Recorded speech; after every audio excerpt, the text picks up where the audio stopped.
avec le son.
Peut-être qu'on peut le descendre si vous préférez. Non, c'est bien comme ça. Allez, attendez, voilà.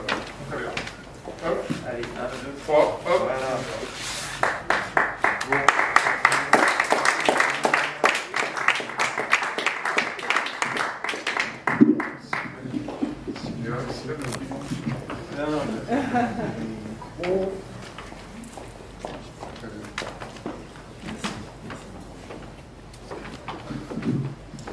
On va rallumer la salle, s'il vous plaît.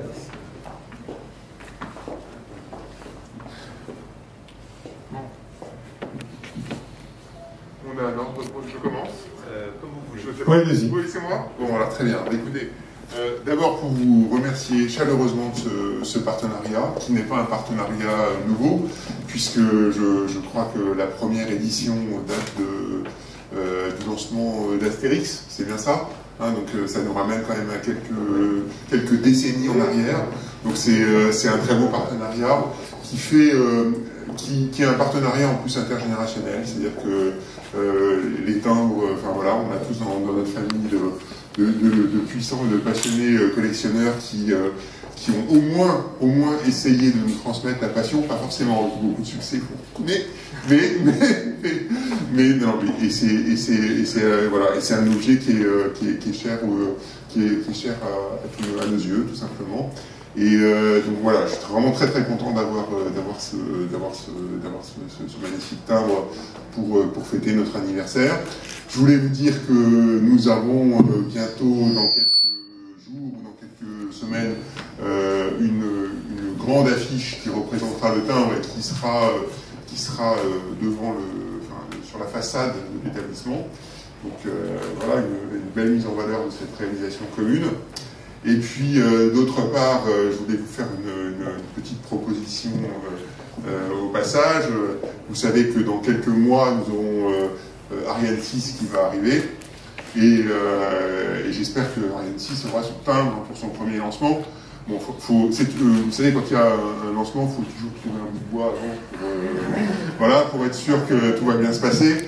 Mais si tout se passe bien, et je suis sûr que tout se passera bien, j'espère que nous aurons l'occasion de dévoiler un timbre pour commémorer ce premier lancement qui est aussi une relance de l'industrie spatiale européenne qu'on attend tous et qui est très importante pour les industriels, pour l'OCNES, mais pour tout le monde et qui continue à rêver autour de l'espace.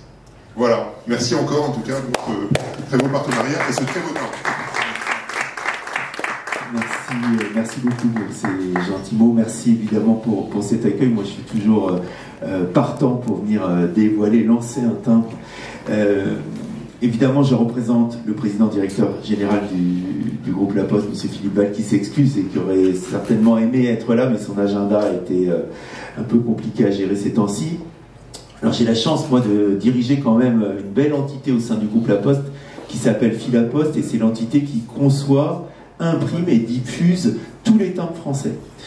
Plus d'1 milliard par an de lancement, plusieurs familles de timbres, hein, la Marianne que tout le monde connaît, les carnets beaux timbres que tout le monde connaît, et une des 6 familles, ce sont les timbres du programme philatélique, et on peut dire, dans la famille la plus noble des timbres, puisque non seulement ça reste une marque d'affranchissement évidemment, mais c'est aussi des timbres qui sont collectionnés, parce que voilà, on les fait depuis plusieurs décennies. Effectivement, vous l'avez souligné, Monsieur le Président, le CNES, rien que pour ses anniversaires, on est à son 3e, qui est célébré par un timbre de mémoire, le 20e, le 50e, et voici le 60e. Alors, comment on reconnaît un timbre du programme philatélique? Je ne suis pas sûr que vous le sachiez. Alors, il a une petite marque, qui est le Phi, là, en bas à gauche. Alors, ça pourrait être en bas à droite ou ailleurs. Phi comme philatélique, et tous les timbres du programme philatélique ont cette marque-là. Ils sont gommés, c'est-à-dire qu'ils ne sont pas autocollants, ils sont dentelés, c'est-à-dire pour les découper. Et surtout, la liste là, est fixée par arrêté ministériel. C'est-à-dire que c'est le ministre de tutelle du groupe La Poste qui signe un arrêté ministériel et qui fixe la 50aine d'émissions que nous faisons par an, et ce, 2 ans à l'avance. C'est pour ça que pour Ariane 6, ça devait se passer en 2020. On a repoussé par un arrêté ministériel à un timbre en 2021 et on est heureux de célébrer l'anniversaire, le 60e anniversaire. Et pour le futur lancement, il va falloir repasser à travers tout ce process. Pas de malheur, hein. Moi c'est 2022. Non, je voudrais saluer Monsieur Collot aussi qui est là, qui a été notre interlocuteur extrêmement actif. Il m'a dit il y a quelques minutes que le dossier était prêt et qu'il allait partir. Donc ça va arriver soit sur le bureau de Philibald, soit sur le mien. Et ce sont les 2 bonnes adresses. Et puis après, va falloir étudier ça. Alors après, un petit clin d'œil, je ne vais pas tenir la parole très longtemps, mais une 50aine d'émissions par an, 52 semaines par an, donc il y a des semaines où on lance 2 ou 3 timbres. Et hier, c'était le cas, on lançait un timbre alors sur Goldorak. Vous me dire quel rapport avec Goldorak? D'abord, c'est peut-être un peu la génération, vous êtes plus jeune que moi, mais on aime ça. Mais Goldorak, il nous fait voyager de l'espace vers la Terre, et vous, le CNES, vous nous faites voyager de la Terre vers l'espace, et j'ai eu l'occasion de dire exactement l'inverse, ou la même chose, mais c'était hier, à l'ambassadeur du Japon en France, qui voilà, nous a fait l'honneur de sa présence pour ces lancements-là. On a aussi notre émission commune. Voilà, une fois de plus, au nom du groupe La Poste, de mes collègues de Philapost qui sont ici, je voudrais vous remercier pour l'accueil. On est très heureux et on se réjouit par avance de cette bâche. Parce que moi je suis parisien, donc je vais la voir. Elle va rester. Elle va rester 1 mois. 1 mois, super. Bon, on aura le temps de la photographier et de communiquer sur cette bâche et donc sur le CNES. Merci encore. Merci encore. Alors,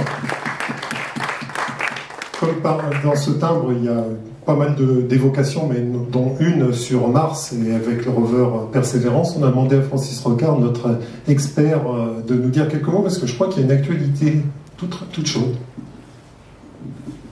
Oui, bonjour.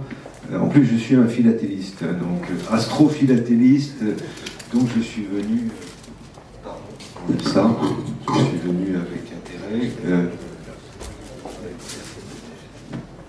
L'actualité sur Mars, Mars c'est un peu des galeries Lafayette, il se passe toujours quelque chose. Et un petit mot sur Insight, où on a eu 3 gros séismes, dont 2 le même jour, 4.1, 4.2 en magnitude, ce qui est énorme sur Mars, hein, c'est les plus gros qu'on ait jamais eu.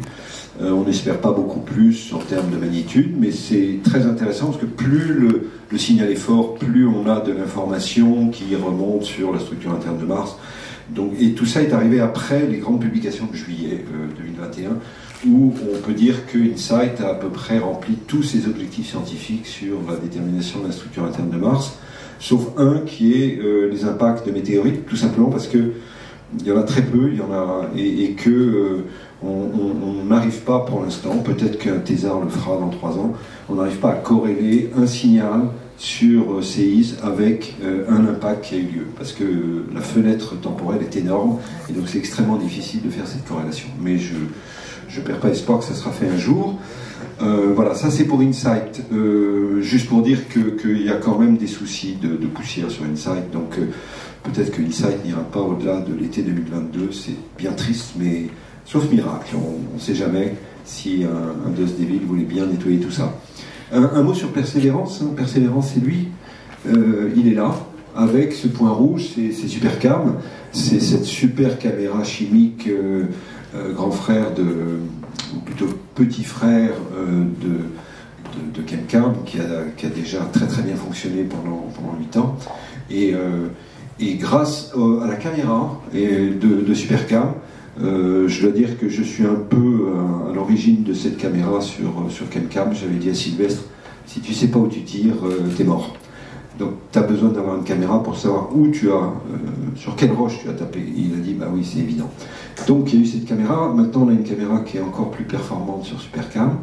Et un Français vient de sortir un papier très intéressant, Nicolas Mangold, du LPG à Nantes, qui reprend un promontoire qui est, qu'on appelle Kodiak, et qui est tout près de ce fameux delta que Persévérance va gravir, et vu par la tranche, grâce à la caméra de Supercam, eh bien, il a analysé ces stries assez complexes, ce qui permet la confirmation que G0 a été un lac, et de donner un petit peu une chronologie des événements en termes de flux qui a alimenté ce lac, et ça c'est tout à fait intéressant uniquement par la morphologie de ce qu'on voit sur la tranche de Kodiak. Et c'est un Français qui a fait cette publication, qui est un scientifique très brillant, géomorphologue de l'équipe Supercam. Voilà, bon, Persévérance, juste pour conclure, vous savez que c'est le retour d'échantillon qui est en cours, qui a démarré enfin, et donc il va falloir être patient parce que on attend ces échantillons pour la fin de la décennie et ça devrait tout à fait révolutionner la science de Mars. Merci. Merci beaucoup. Si je peux juste dire que ça illustre quand même parfaitement à la fois l'excellente collaboration qu'on a entre les laboratoires scientifiques, le CNES et les collaborations internationales aussi qu'on a avec la NASA. Toutes ces missions qui ont été mentionnées ont été faites conjointement avec les États-Unis. Et on a eu, et quand je dis on, c'est vraiment les laboratoires du CNRS, des universités qui ont été en première ligne pour réfléchir à ces manips, à ces instruments qui ont été après réalisés évidemment et coordonnés par le CNES après. Et exploité de nouveau après par les laboratoires scientifiques, c'est des opportunités magnifiques qu'on n'aurait probablement jamais pu faire seul et qu'on a réussi à mettre à bord des missions US. Et voilà, c'est quand même un des très très belles réussites, quoi. Je pense qu'il faut le célébrer à chaque fois. Donc voilà, il faut faire plus de timbres pour célébrer la science. Avec plaisir. Voilà.